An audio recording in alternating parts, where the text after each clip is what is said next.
মাত্র ঘরে এক টুকরো আদা থাকলে অনেক টাকা সেভ করতে পারবেন। তার জন্য পুরো ভিডিওটা দেখে নিন। এখানে এক টুকরো আদা নিয়েছি আর আদাটাকে ভালোভাবে রোস্ট করে নিচ্ছি।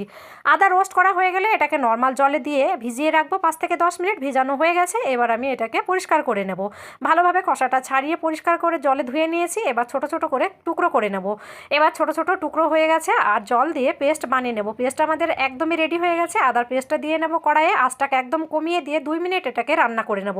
যখন কাঁচা গন্ধটা চলে যাবে তখন গুড় দিয়ে নিচ্ছি। গ্রামে 100 গ্রাম আখের গুড় দিয়ে নিতে হবে। ভালোভাবে এটাকে মিশিয়ে নিতে হবে। যখন গুড় গলে যাবে তখন অ্যাড করব বিট লবণ 1 চামচ, হাফ চামচ হলুদের গুঁড়ো। ভালোভাবে আরও 1 মিনিট নেড়ে নেব, তাহলে আমাদের রেডি হয়ে যাবে।